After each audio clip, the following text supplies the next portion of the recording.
मात्र एक अंश।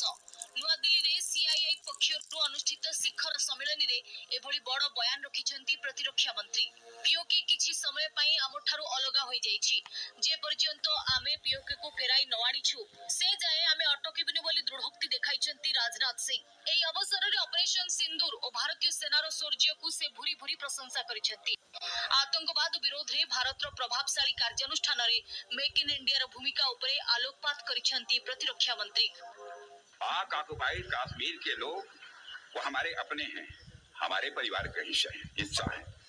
हम प्रधानमंत्री के नरेंद्र मोदी जी के एक भारत श्रेष्ठ भारत के संकल्प के लिए पूरी तरह से प्रतिबद्ध हैं और हमें यह पूर्ण विश्वास है कि हमारे वो भाई जो आज हमसे भौगोलिक और राजनीतिक रूप से अलग हैं, वो भी अपने स्वाभिमान, आत्मा की आवाज और स्वेच्छा से भारत की मुख्य धारा में कभी न कभी जरूर वापस लौटेंगे।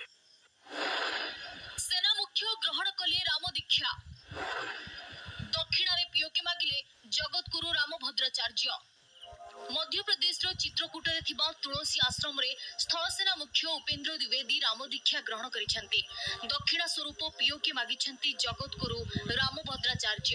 जो दीक्षा को नहीं हनुमान लंका रे विजय हासिल करथिले, ठीक सही परी भारतीय सेना पीओके दखल करी एहाकु भारत रे मिसाई देउ। सेना मुख्य को दीक्षा देबा बहुत गर्वर विषय। कोनोसी आतंकवादी कार्यकलाप को प्रश्रय देले पाकिस्तान ध्वंस होई जिवो बोली कहिसेंती जगत गुरु रामभद्राचार्य।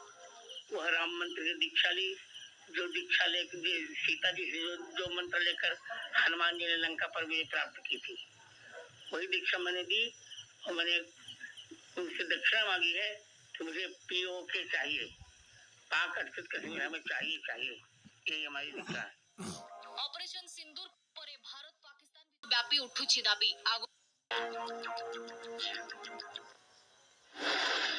प्रतिरक्षा मंत्री को बड़ संकेत, भारत को फेरिब कि पीओके, पाक सह रहिबनी कोनोसी भी संपर्क, केवल आतंकवाद प्रसंग रे हेबो आलोचना।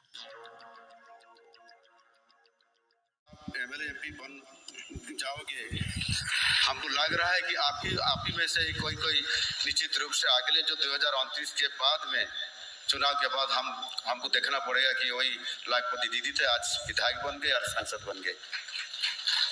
और इसलिए मेरे को लग रहा है निश्चित रूप से और लाखपति दीदी बनाते आप लोगों को राजनीतिक क्षेत्र में बड़ी पद पर देने के लिए भी आपका योग्यता तैयारी किया जा रहा है। लक्षपति दीदी 2025 सम्मेलन रे जोगदे वर्तमान समय आपण देखुथिले सीधासळख निश्चित रूप से लाखपति दीदी पदक्षेप ने महिलाओं को हर साल 1 लाख रुपया से अधिक आय करने की दिशा दिया है। और ये केवल महिलाओं की रोजगार का बात नहीं है, ये बल्कि महिलाओं को आर्थिक स्वाधीनता, जैसे आपने अभी बोले, उनके साथ साथ सामाजिक और राजनीतिक और गांव-गांव में महिला नेतृत्व को उजागर करने के लिए वो काम आज दिखाई दे रहा है। ओडिशा ने इस मिशन को पूरी ईमानदारी और दृढ़ संकल्प के साथ अपनाया है और हमारा सरकार भी वहाँ परिवर्तन होने के साथ जो हमारा सरकार आ गया, इसमें से भी हम 1 साल भी नहीं पूरे किए और 1 साल पूरे करने के लिए हमको भी और 15 दिन बाकी है।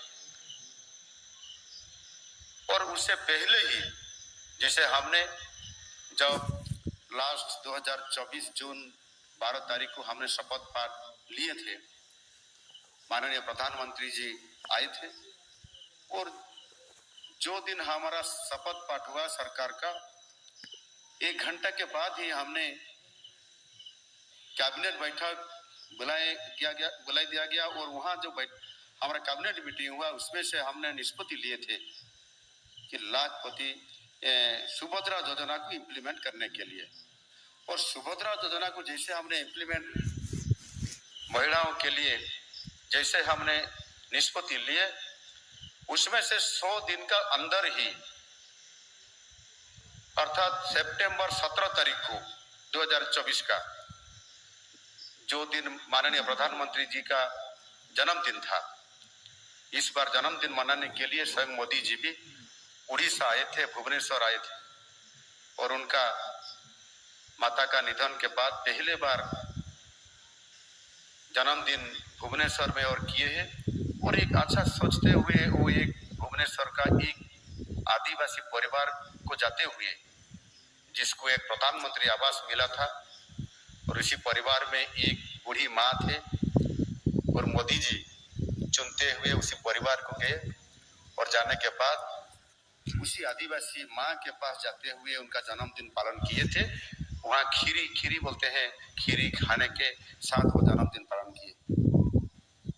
और जैसे सुभद्रा योजना का लॉन्चिंग हुआ, कोई वो सबको संबोधित करते हुए बोले थे कि निश्चित रूप से महिला का एम्पावरमेंट, महिला सशक्तिकरण के महिला का आगे बढ़ेगा, पर साथ में जो लाखपति दीदी बनाने में आज हमने देख रहे हैं, एक साल के अंदर ही आज हमारा वो योजना किसे नीचे चला गया और आज